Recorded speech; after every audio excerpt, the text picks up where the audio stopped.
Okay, geometry students. Now we're going to figure out how to use trig that we just learned with all these problems here. So, angle of elevation, angle of depression, and all that type of stuff. So, with these type of problems, these word problems, I always like to draw them out. That's my favorite thing to do with these because it makes things easier for me. So it says, you cite a rock climber on a cliff at a 32-degree angle of elevation. Your eye level is 6 feet above the ground, and you are 1,000 feet from the base of the cliff. What is the approximate height of the rock climber from the ground? Okay, so I'm picturing in my mind a cliff, right? And the cliffs look like that, right? Something like that. We got a rock climber. See, it doesn't have to be good, right? This guy looks like a rock climber, though. I think I'm doing a pretty good job.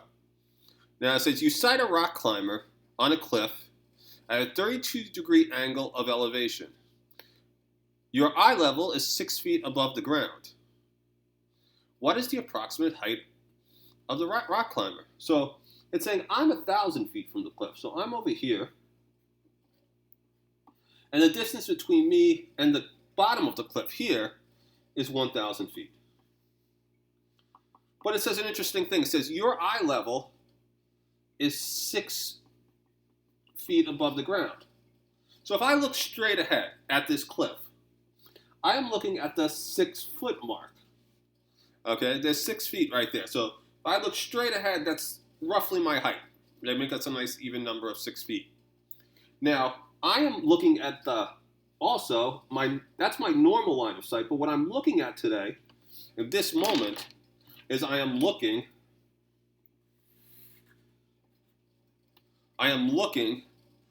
at the rock climber. Now that rock climber from my point of view, it's an angle of elevation. Putting it in green because it's an angle of elevation, and they say it's 32 degrees. So an angle of elevation, I'm drawing this out. Now what happens is, as I'm drawing this out, I'm realizing something.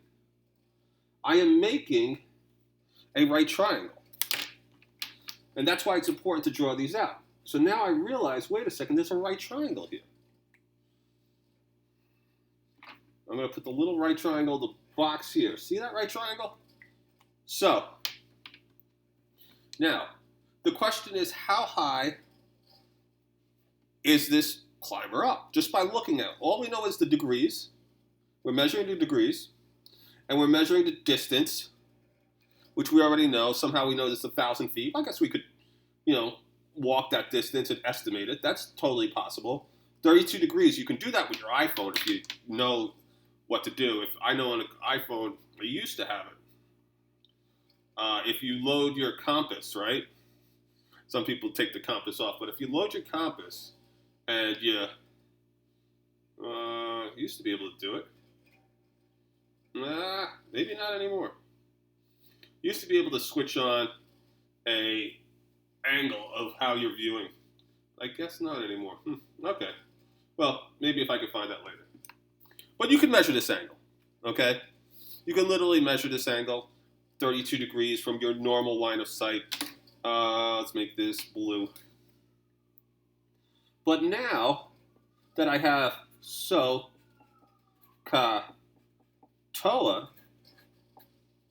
I can find out how high he is because I can look at these 3 types of sides and determine what they are. Well, the first one, this side is my hypotenuse. Unfortunately, they have no information. They don't say how far you are directly from the climber, so that doesn't help. I have this green one here, which is the angle I'm using, which is the important angle here, the 32 degrees, and across from that, I have my opposite. Well, that's what I need to find out. That's going to be my x. Now, this last one, if this is opposite and this is hypotenuse, this last one over here must be my adjacent. And I have a number for that, 1,000. So I have theta, which is over here, which is 32 degrees. I have opposite and I have adjacent. Well, what one of these so-called TOA needs opposite and adjacent?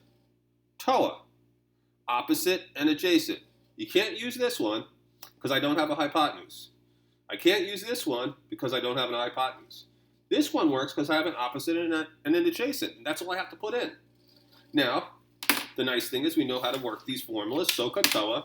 TOA tells me tan of theta, trying to do this color coordinated, is equal to opposite over adjacent. Let's plug in these numbers. Tan, my theta, is given to me as 32 degrees. So I write 32, tan of 32. Remember, make sure your calculator is in degrees, not radians. Equals. My opposite, well in this case my opposite is just x. Now on the bottom I have my adjacent, which is this number 1000. Now if you remember from yesterday, to get rid of this 1000 and to get x by itself, this is x divided by 1000. We got to multiply by 1000 in order to get rid of this. Now I have this new formula. I have 1000 tan of 32 equals x. This is the end of your math, because at this point, as long as your calculator is on degrees, you're letting the calculator do the work. You're not doing any more work here. This is the end. So whether you're using an online calculator, your phone, or whatever, you're just putting this information in. So what I'm going to do here is just plain and simple, 1000 tan of 32. That's it. And now I come up with this number, 624.86. They don't say if they want it to a certain degree, so to a certain rounded to a certain number. So I'm going to say let's round it to the whole number. Let's make it easy on ourselves. 624 rounded to nearest total number, whole number would be 625 because 8 tells me I have to go up. So I'm going to look at that and I'm going to say, well, x is equal to 625 because I rounded up because of that 0.8. Now, that's not the answer. I know you're like, Flans, we did all that and we haven't even got the answer yet? Yes, we haven't got the answer because they asked about how high this guy is up here. What's his height? I found out his height from here to here because there's my triangle. So I have 625 feet.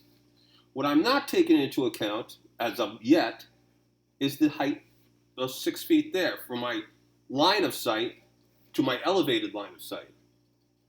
So I have to add those 6 feet on because if he fell, he wouldn't stop here, right? He would stop on the ground. So he would fall all 625 feet here, and then he would fall those last 6 feet. So the final answer is 625 plus 6. Now if you just put that in the calculator, you'll realize that the climber is 631 feet above ground. That's how high he's up. I like these interesting problems. I want you to get in the habit of drawing them out because we are going to do a little project on Monday. I want to start with that, and I want us to be able to realize what a situation is like this, how we can draw it out, and how that can show us what type of trig we're using. So I'm going to see what I got for the homework questions, but if not, we'll continue this tomorrow. Good work, guys. I'll talk to you later.